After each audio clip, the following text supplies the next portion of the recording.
expense. They understand her need for solitude. This is an emotional time for all of them, but perhaps especially for her, Jerry Cobb. It was Jerry who led them in a quest to live their dreams. Jerry who first believed they had a shot at all this. Jerry who still, to this day, is fighting for her dream. Nearly 40 years earlier, it was Jerry who thought she would be exactly where Eileen Collins is right now, inside a NASA craft, about to fly into space. The crew of the STS-93 mission has been briefed. They've suited up and waved to the cameras on their walk out to the launch pad. They're on board the space shuttle, checking and rechecking their equipment, making sure all systems are go. The astronauts are ready. Lieutenant Colonel Eileen Collins is in charge. This is the first time a woman has ever been the commander of a space shuttle, has ever sat in the driver's seat.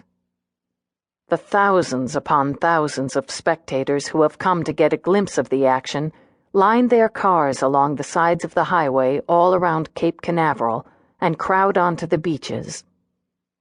But Jerry Cobb and the others are situated directly across the Banana River from the launch pad. This is as close as it gets. Only family and friends of the astronauts and VIP guests are invited to watch shuttle launches from this coveted spot. When Collins made her first launch, in 1995, she asked NASA to roll out the red carpet for the Mercury 13 women, and the agency agreed. They were given behind-the-scenes tours and introduced to space experts who had never heard their story. One of the women who attended, Janora Stumbaugh-Jessen, is missing today's launch to be at the opening of the new 99's Museum of Women Pilots.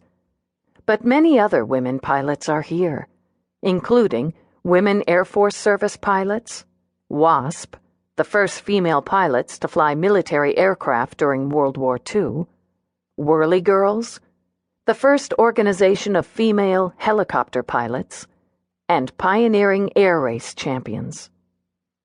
None, though, have closer personal ties to this historic event than Jerry Cobb and her group. Nearly 40 years ago, it was almost them. They were almost astronauts. And for a little while, that dream placed them on the same path together. It was a path that helped shape their personal stories, as well as the bigger, ongoing, living and breathing tale that is our American history. A shuttle launch is a complicated thing. Conditions must be perfect. This time, foul weather triggers a delay, so the crowds head off the Cape, scrambling onto Greyhound buses and winding the long way back to Cocoa Beach. Jerry Cobb and her group set off together, with Jerry remaining quiet, taking part only occasionally in the chatter. Their original group was 13. Of the 11 surviving members, 8 are gathered today. 4 of them, Jerry Sloan Truehill, Bernice B. Stedman, Rhea Hurley Woltman, and Sarah Gorlick Ratley, scheduled their flights to Orlando so that they would arrive at about the same time. That way, they could rent a car and drive to the Cape as a posse, checking into one big motel room. They liked to bunk together, stay up late talking and catching up on one another's lives, since they rarely get the chance. 3 others, Jane Hart, Wally Funk, and Irene Leverton, are here as well. They have all settled into a coffee shop in Cocoa Beach to wait out the delay. Jerry Truehill entertains them with boisterous stories of her days as a young pilot, recalling the shock on a man's face one day when she took off her helmet, revealing the fact that she was a woman. They know exactly what she's describing. It's happened to all of them.